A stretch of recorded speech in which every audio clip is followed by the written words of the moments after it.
Welcome back to another Skylanders challenge run.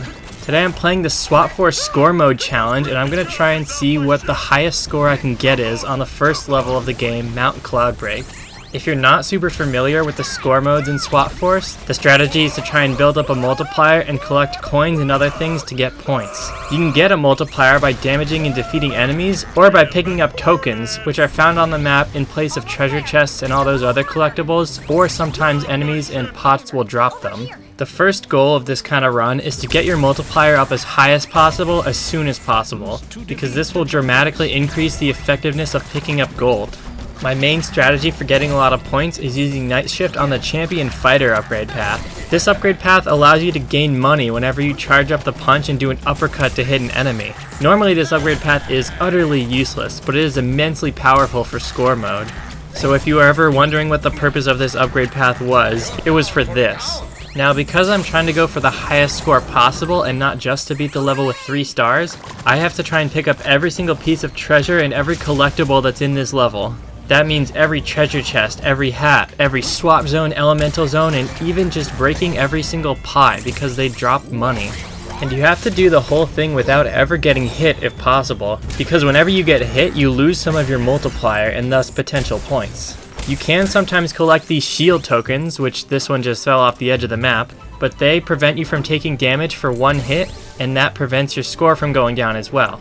These shields are going to help a lot, ensuring that I don't lose any points while I'm trying to stand still and charge up punches to get extra coins. The shield tokens actually go away if you take your Skylander off the portal, so the optimal way to enter an elemental zone is to actually drop in a player 2. Now, I mentioned earlier that you have to do every single swap zone, and that's because when you go through you can collect these rubies, which will give you extra money. During the swap zone itself, the score indicator is actually not on screen, and that's because the gold you collect and the damage you take during that zone will not affect your score at all. You can see my score right now is the same as it was as I entered this area. But for completing it and collecting the rubies, you get a bunch of money and a multiplier if you didn't have max tier already, which 30 is the max.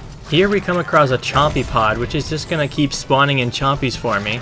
This is fantastic because I can use an uppercut on every single one that comes out for a ton of gold, but it actually doesn't spawn infinitely.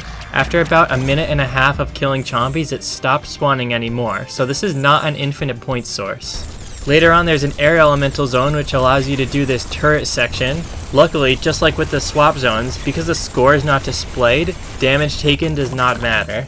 Unless of course Night Shift were to die, because I need Night Shift in order to make extra money. While I of course want to get the maximum possible score, it's very difficult, not just because you need to collect everything and never take a hit, but there is a big luck element. Every time you destroy a pot or vase or any loose object that drops money, there is a random chance that it'll give you a shield or a multiplier, so you need to get lucky enough to get those multipliers early on. Not to mention that in this level specifically, in the opening sequence, if you take too long to defeat the enemies, they'll die automatically, which is bad for me because I need to kill them with the golden fists. So that being said, it's definitely possible to beat my score, but I think mine is going to be pretty high up there. And just at this point in the level, I got to 150,000 points, which is normally the requirement for getting 3 stars. So let's see how much higher than that I can get. It's also worth noting that you have to play on Nightmare mode for the highest possible score. You get tons of extra points by increasing the difficulty, so obviously I'm going to crank it up to max. It also means enemies take more hits in order to die, so I get more opportunities to punch them. Although it also means I have a higher risk of getting hit, such as here.